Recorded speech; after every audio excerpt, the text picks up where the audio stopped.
Daniel Lavoie, que j'adore. Daniel Lavoie. Bonjour, Serge. Et j'espère que je vais être capable de pas lui parler de Notre-Dame.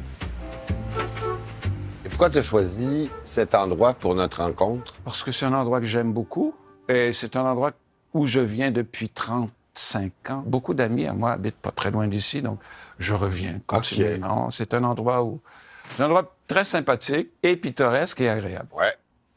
Monsieur, est-ce que je peux vous demander un café? Bien sûr. Espresso court. Court, c'est-à-dire serré? Oui. D'accord, très bien. Et ça, au Québec, ils disent court. Court. Oui, d'accord. Daniel, puisqu'on se connaît pas, je vais essayer d'en apprendre un peu plus sur toi. Ouais. Ta première fois à Paris, c'est quand, toi? Première fois, c'est en 1970. J'étais venu faire un Nowhere en Europe. J'avais fait du pouce. Okay. Je traversais l'Europe. Je suis revenu en 1973 quand j'ai sorti mon premier disque. Ouais. Pas pour chanter la première fois, mais pour présenter un album. Et j'y suis revenu 2, 3, 4, 5 fois par année depuis ce temps-là. Parce que, on va le dire, Il s'aime a été nommé par les Français la chanson du siècle. Il s'aime comme avant les menaces et les grands tourments. Ouais, ça, c'est des sondages. Ben, quand même. Oui. Quand même. Ça veut dire que tu as une importance dans le paysage ici. Ils auraient pu choisir, tu sais, il y en a beaucoup. C'est vrai, il y en a c'est beaucoup vrai. de... Non, écoute, ça me touche beaucoup. Ça m'a énormément touché quand j'ai appris que ça avait été voté, je sais pas par quel sondage, mais ça veut dire qu'il y a des gens qui ont aimé cette chanson-là, qui ont été touchés par cette chanson et qui s'en souviennent. C'est une chanson qui est née d'un journal télévisé. Je me souviens pas si c'était Radio-Canada ou Canal 10, à l'époque où il y avait 2 ou 3 canaux. Parce que Canal 10. Je te parle de 1981. Elle a été écrite en 81, à l'époque de la guerre des factions à Beyrouth. Ouais. Et je regardais le journal et j'avais vu 2 adolescents qui marchaient dans des décombres la main dans la main. Et ça m'avait bouleversé. J'avais trouvé ça une image très, très forte. T'as chanté l'amour, t'as chanté la guerre, t'as chanté l'ironie, le sarcasme, l'autodérision.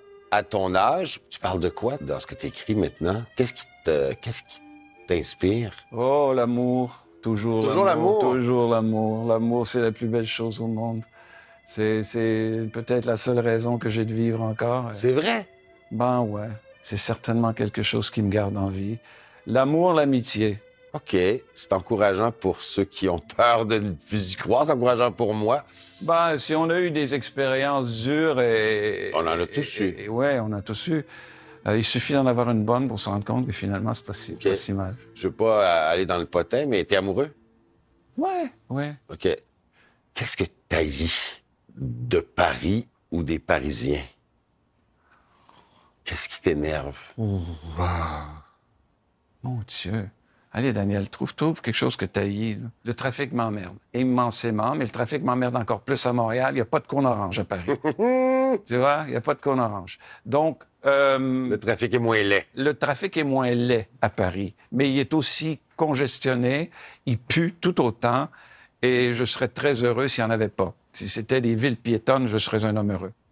Tu te balades à pied, toi? Tout le temps. Je pense que t'aimes ça pour vrai, parce que je t'entends. Je passe tous les tests. Oui, je pense que t'aimes Paris pour vrai, parce que moi, j'aime Paris, mais il y a beaucoup d'affaires qui m'énervent, ça me fait rire, je le prends avec humour, mais il y a beaucoup de choses qui m'énervent.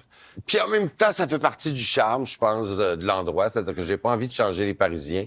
Écoute, moi, je suis allé à Montréal pas mal cette année. J'avais des concerts et tout ça. Et je peux te dire qu'il y a plus de choses qui m'énervent à Montréal que des choses qui m'énervent à Paris. Comme? D'abord, de me faire dire bonjour, hi, c'est la chose probablement qui mérite le plus au monde.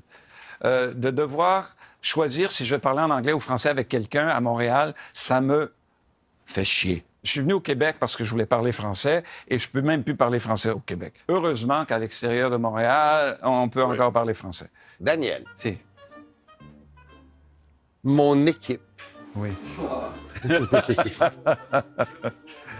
Mon équipe voulait absolument... Moi, je voulais faire le gars intelligent, qui allait te parler... qui allait te parler d'autres choses. Oui, voilà. L'entrevue de Daniel Lavoie différente. Oui. Mais non, ils veulent absolument que je te parle de Notre-Dame de Paris. Oui, voilà. Que tu as chanté énormément Oui. dans une œuvre qui s'appelle Notre-Dame de Paris. Au-delà de 1000 fois. Alors, la question à 1000 piastres, quand il y a eu l'incendie à Notre-Dame, qu'est-ce que ça t'a fait à toi? Ben, comme tout le monde, ça m'a rendu triste. J'étais à Paris ce jour-là.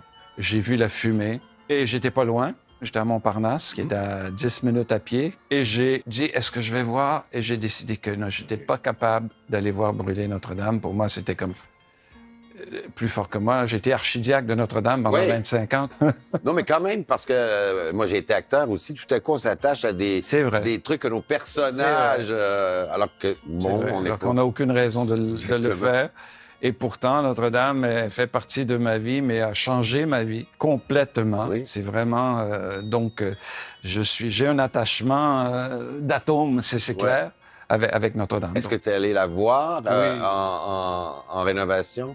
Oui, je suis passé souvent. Ouais. Si Notre-Dame n'est pas détruite, Notre-Dame est vivante et donc tout va bien.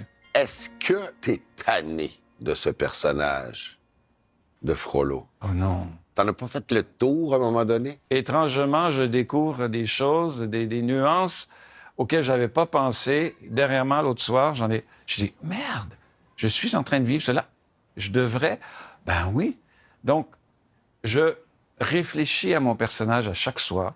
C'est un personnage plus complexe. C'est vraiment le personnage le plus complexe de la comédie musicale. Oui. Ça rend le personnage beaucoup moins stéréotypique et qui le rend beaucoup plus intéressant. Oui, il y a plus d'épaisseur. Il y a plus d'épaisseur. Donc, non, je me lasse pas. Et quand je vais me lasser, je vais arrêter. C'est que la réponse que tu viens de faire ravit le metteur en scène, directeur d'acteur que je suis. Parce que quand un acteur me dit, ben, là, je pense que j'en ai fait le tour. Dans ma tête, ça fait toujours impossible. C'est vrai. Peut-être que tu en as fait le tour parce que tu en auras le bol, mais impossible. On peut pas faire le tour d'un personnage qui est un autre être humain parce qu'on réussit pas à faire le tour d'un être humain. Donc, j'adore ta réponse. Merci. Il faudrait travailler ensemble. Je sais pas, peut-être un jour. Peut-être ça te tente pas pantoute non plus. Écoute, ça dépend pourquoi, ça dépend comment. Mais j'aime ma job. Sais-tu quoi? Quoi? Mon équipe est ravie. On a parlé de Notre-Dame. Voilà. On a réussi à la rentrer, le billet. Tant mieux. Merci, Daniel. OK. Bye. Ça a été une super belle rencontre avec Daniel Lavoie, qui est tellement bien dans sa peau, qui est tellement bien dans ce qu'il est, qui est tellement heureux d'être à Paris. J'ai pas réussi à lui faire parler contre Paris parce qu'il est content, parce qu'il aime ça, parce qu'il aime la vie qu'il fait. Donc, un gars comme Daniel Lavoie, ça te donne quand même envie de venir vivre à Paris.